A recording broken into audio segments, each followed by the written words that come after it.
Chapter 23. "What happened to the kitchen?" Traylon asked, gazing at it in stunned disbelief. "This isn't how I remember it." Haven's deep chuckle echoed throughout the room when they entered the Queen's kitchen. Instead of looking like the medieval drawings from Abby's illustrations, it now looked like it belonged in a dollhouse. Gone was the huge fireplace and stone hearth. In its place was a bright pink and white stove, complete with a teapot and cups with smiling faces on them. "Are you still being attacked by those damn tickle bugs?" Keelan asked. "Creon, what does this remind you of?" Haven called out. "The girls' playset in the nursery," Creon replied. "This looks just like Alice's back home," Haven laughed. "I guess we know who's booby-trapped the kitchen." "Alice says she likes happy stuff," Phoenix murmured with a yawn. "She likes sprinkles." "And colors," Haven grimaced when he noticed the bright, cheerful colors. "Haven, what are some of the things Alice can do with her powers?" Paul asked, holding up his hand when they passed through a bright rainbow crossing the tracks. "Honestly, more than I realized," Haven admitted with a grimace, waving his hand in front of his face. "Why do you ask?" "Daddy, you's face is all pretty and shiny," Phoenix giggled, touching Creon's cheek. "You's a rainbow." Creon started to repeat before he looked over at Zoran. "We're a rainbow." Zoran's eyes widened when he saw Creon's face. It was different shades of pink, blue, yellow, green, and purple, and it sparkled. He turned to stare at the dancing cups, plates, and silverware. The teapot bubbled happily, spewing hundreds of tiny bubbles into the air. Phoenix giggled and clapped her hands, trying to pop them. "We've been sent to Rainbow Land," Haven groaned, thinking of Alice's favorite bedtime story. "Rainbow Land?" Keelan asked, with a growing sense of dread. "Is that a story that Hope will enjoy?" Cree asked, grinning at his brother's shiny face. "Probably," Haven replied with a sigh. "Everything is rainbow colors, sparkling and bright. Alice has the entire rainbow collection." "Look, balloons!" Phoenix breathed in excitement. "Don't pop them," Haven warned. "Why? What happens?" Paul asked, gazing up at the floating minefield. "They are filled with glitter in the book," Haven warned, gently pushing one aside. "You'll be covered in glitter and will shine for weeks. Alice coated me in it one morning so I would have a happy day training with my brothers. I didn't know it until I was in the training center. I was lit up like a solar flare." "Oh, I wish we could have seen that," Crete chuckled. "Isn't that the truth?" Kalo agreed. "Oh, Haven, don't you look simply colorful and shiny today? Do you want some tea with that glow?" Kalo asked in a false soprano voice. "I don't mind if I do," Cree replied, mimicking Haven's voice. Haven's eyes glittered with mischief. Raising his hand, he shot out 2 bursts of energy. The sudden sound of 2 balloons popping and the startled yells of the twin dragons drowned out the music. "Good luck trying to get it off," Haven chuckled. "Yeah? Well, try this," Cree said, pulling a coin out of his pocket and flicking it.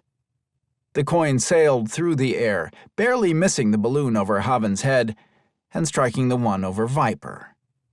Viper's curses were almost as colorful as the glitter raining down on him. Viper's head suddenly appeared over the top of the chair. "That's it," he growled. "Stop the ride, Traylon. This is war." Traylon reluctantly stopped the ride. Almost immediately, Vox and Viper shifted into their cat forms. He shook his head when he saw Haven's unsuccessful attempt to create a shield. It might have worked if his daughter hadn't been the one to create the balloons. With a wry grin, he shifted. If he was going to be rainbow-colored and sparkling, then so could his dragon. "That's strange. Mandra isn't answering his comlink," Ariel said, frowning at the device. I wonder if it is working. Ariel girl, rule number 1, Riley said, reaching over and plucking the communication device out of Ariel's hand and dropping it into Ariel's purse. No check-ins on Girls' Day Out. If the guys need us, they know how to contact us. Not to mention, it shows a lack of trust, Tina said, looking at the people gathered around them. Oh, I trust him, Ariel said defensively before she sighed. Okay, I'm a little nervous.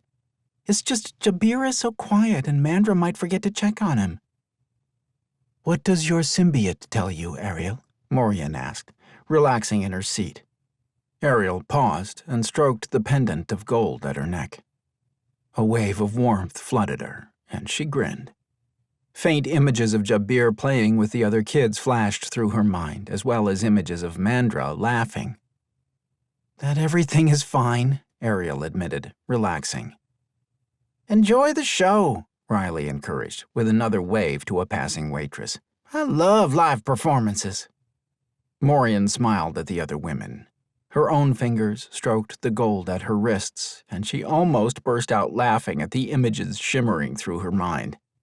The men and their dragons were indeed having a good time, and an exceedingly colorful one. That was great, Fox chuckled, shaking his hair and sending a wave of sparkling dust everywhere. You're just saying that because you and Viper tied the twin dragons, Zoran laughed. We won, Kree replied. The balloon made it 10-9.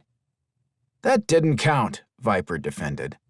I broke that one over Vox by mistake. The men were tired but relaxed when they climbed back onto the ride. Vox sprawled as much as he could in the narrow confines of the chair. His body and mind were buzzing from the balloon fight they'd just finished. Goddess, that was fun, Fox said with a sigh. The only thing that would have been better is if Rome had been here. It's good to see you finally relax, Zoran said. I know you've been worried about your girls. Yes, but Riley was right. It was good to spend some time here, and Rome would have missed it if we hadn't come, Fox said. What's left? Viper asked, brushing the front of his shirt. How long will all the color last, Haven?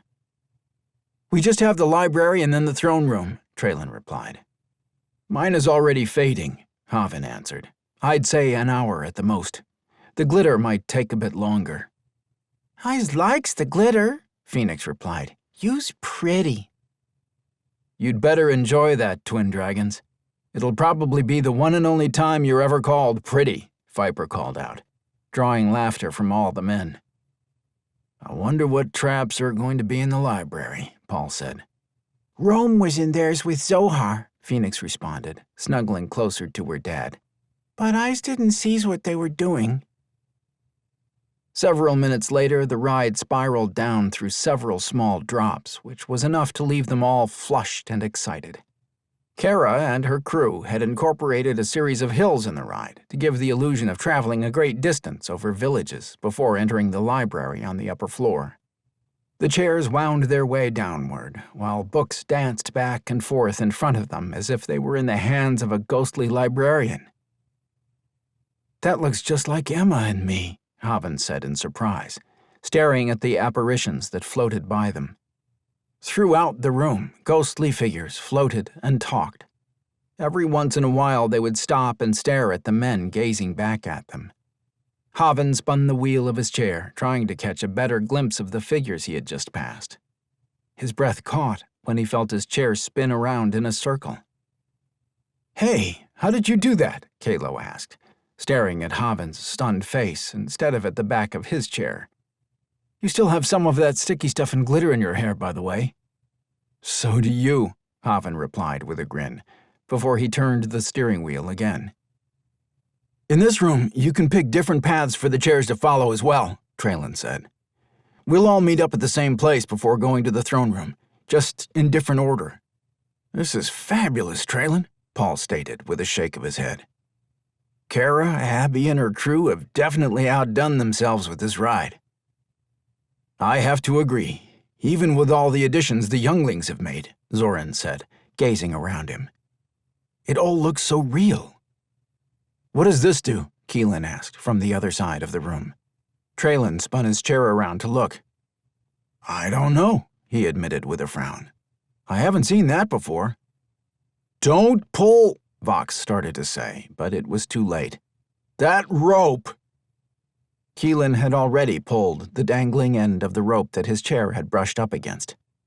Like dominoes, more than a dozen buckets suspended above them, tilted in slow motion. A deluge of colorful paintballs fell like thick raindrops, coating them in a wide variety of slimy neon colors that glowed in the dark. No one was spared when the room suddenly took on the brilliant hues of a rainbow. This has to be Rome, Vox groaned, as he wiped the colorful mess off his face. I take it you recognize his touch? Paul laughed, flicking a wet glob off himself, even as it began to vanish. Riley showed him how to do this, Vox grunted with a nod. She was mad because I told Rome that women weren't good at fighting. She taught him how to make booby traps. This is one he used over the bathroom door. I can barely get through the house without stepping into one trap or another anymore. Well, this is a good one, Haven commented, touching his wrist cuff and turning off the small shield he had enabled. Where did he get all the paintballs? From the paint house, Zoran replied, recognizing them. The kids love to throw them at the wall and each other. I must have missed that fun, Haven replied dryly, when the chairs began reconnecting and moving toward the doors that opened at the other end of the library. I guess we're almost done. Let's hope so, Paul laughed. I don't think Morian will be able to keep the women out much longer.